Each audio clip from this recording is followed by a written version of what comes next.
All right, today we're diving into something a little different. We're not looking at big data sets or complex research. Instead, we're examining one single, deeply disturbing piece of evidence from a case that is completely unsolved. This is a story that seems to just break our understanding of reality. Let's get into it. So everything we're about to talk about, it all comes from just one digital file, recovered from a crime scene.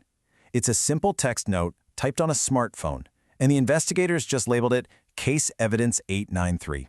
This is literally the only clue that was left behind. These are the opening words of the note. You know, it's that old saying we've all probably heard, but in this context, it feels less like a myth and more like a chilling warning for what's about to happen. Okay, so let's start with the official findings. To really get what's going on in the note, you first have to understand the scene where the police actually discovered it. First thing you need to know is this case wasn't handled by standard investigators for very long.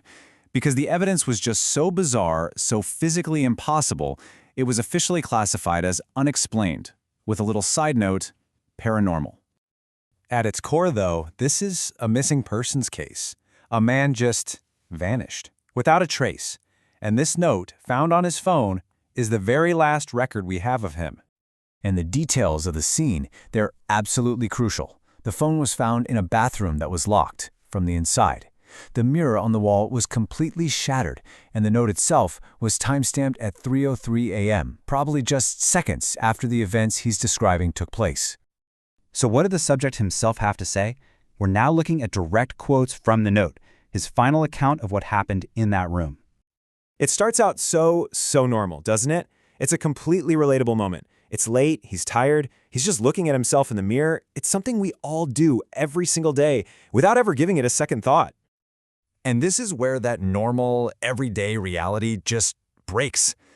The next part of his account details something impossible, which you could only call a glitch in his own reflection. It's such a simple, automatic action, something you do without even realizing it. But this one tiny action is the trigger for everything that follows. And there it is.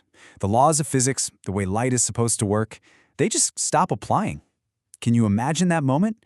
That sudden, ice-cold terror of seeing your own face staring back at you, unblinking, acting on its own? And look how quickly it escalates. He tests it, you know? He raises his right hand. The reflection correctly raises its left.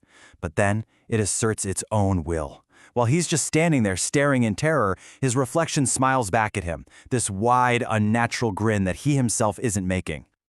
This brings up a truly terrifying question.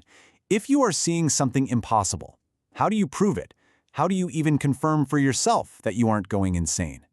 His first instinct is a modern one: use technology. And this is the real horror of his situation. He tries to record it to get proof, but his phone's camera shows an empty mirror, just the wall behind him. Whatever this thing is, it's visible only to his own eyes, trapping him in this experience that no one else could ever verify. So now we get to the terrifying conclusion. This is the last entry in the note, likely typed just moments before he vanished for good. When he looks back at the mirror with his own eyes, his reflection is holding a sign. And on that sign is this message. It's not just mocking him anymore. It's communicating a direct and absolutely horrifying intention. The note then describes a sudden, violent end to the encounter. The barrier between his world and whatever was in that mirror is just destroyed. But the detail he includes next is the part that makes this case so baffling to investigators. It wasn't an impact from his side of the bathroom. The mirror exploded outwards, from within the glass itself. This is the one piece of physical evidence the police found at the scene that seems to corroborate the most impossible part of his story. Shards of glass were blown clear across the room. So what did the official report conclude?